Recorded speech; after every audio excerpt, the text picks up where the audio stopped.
In the delivery room, I could see her face delivering, and I said, she has Down syndrome. And Blaine said, no, she doesn't have Down syndrome. And his back was to me. He was on the side, and he quit speaking, and I saw him start to shake. I saw his shoulders start to shake, and I said, she does. She has Down syndrome, doesn't she?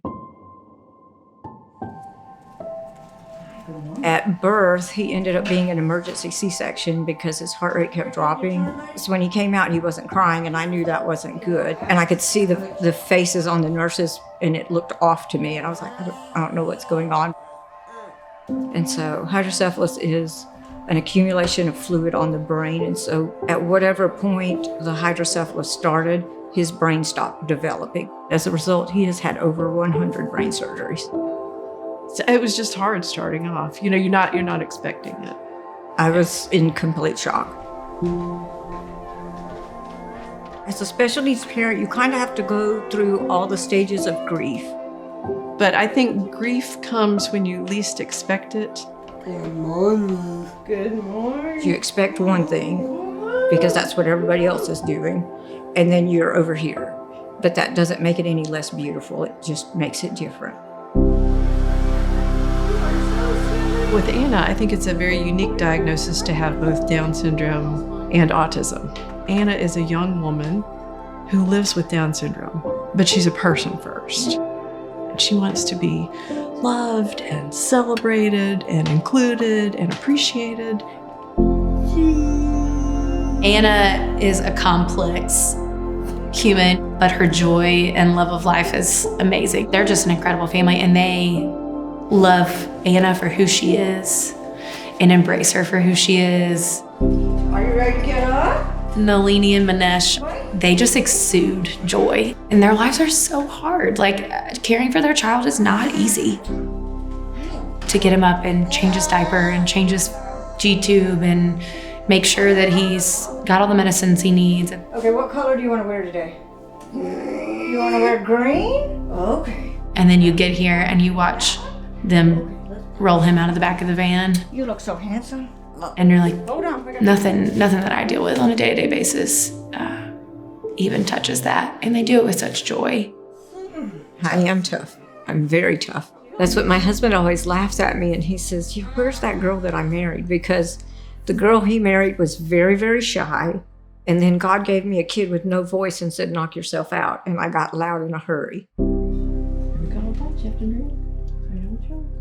Everybody graduates, moves on with life. And for our kids, that's not necessarily the way it goes. Oh, they've gotten lots of no's.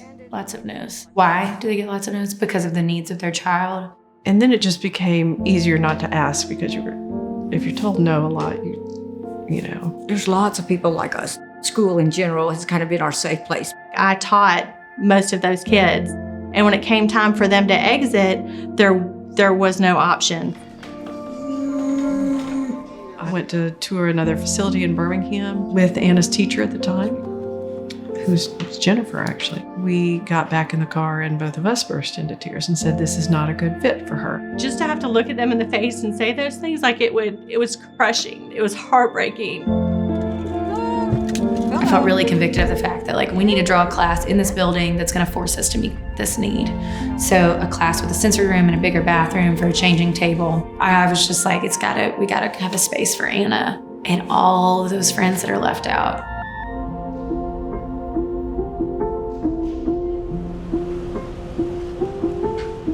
When she built this school, she answered my prayers. And she thought about my Darshan and created this space where he can be his best self. Up until Post Place, really, there hasn't been that opportunity for them. What Endless You and Post Place has done for me is it's put a light out on the horizon that previously was dark. I'm glad you're here. I think Anna is stimulated to do things that she likes to do and wants to do. It's not cookie cutter because it's one-on-one. If she is struggling and needs a break and needs to go to the sensory room, that's okay. The first week here, those families stood in the parking lot and they cried together every day. Just being so thankful that they had somewhere to go, that they knew that they were loved and cared for. I know because I have a child that has specific needs as well. And so just the hardest part is the day-to-day, getting up and helping them. And it's just things that they just do second nature, but it's a lot. I don't ever want it to sound like I'm selfish about unless you impose place, but there is an element of this is awesome for me as well. It has really been a true answer to our prayers. That's what we desire for all of our students, is that they wake up every day with a purpose, and the purpose is to come to school and to grow and to learn and to feel loved and cared for. That's what we've been able to do on a small scale, and I just want to be able to continue to do it more.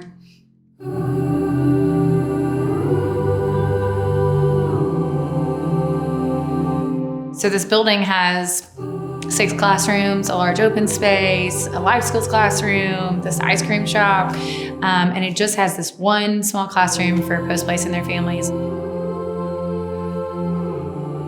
We've been full from day one. The class is full. Having to turn families away, having to say no, I hate it. Like, they know when they call that the answer is going to be no or full. To have a whole space for them to operate in that meets all of their needs. Not only will we be able to triple the families we serve, but be able to serve them better. By them expanding to this other building, that's going to give him and all of these other children an entire entity where they belong. Welcome to the new Post Place campus. Lindy, who actually was a peer helper in my room when I was a teacher. Jennifer Greer is an exceptional person. She was just the same Lindy that she is now. She does such an exceptional job of challenging them and loving them and caring for them. I was watching her and I was like, I want to be her when I grow up. I immediately thought of her. I was like, the person to run this campus is Jennifer Greer. In order to be able to expand to our new Post Place campus, we need funds for highly qualified staff. We need supplies, we need furniture, we need technology. And the only way that happens is if you get involved. All of the families around you, they need respite, they need a break, and they need quality care for their students. I'm just like, we talk about it as a family, like how exciting it is to just be a part of it. Like, how cool is this that we just get to be a part of what the Lord is doing and loving the children that He loves. It's the biggest blessing of my life.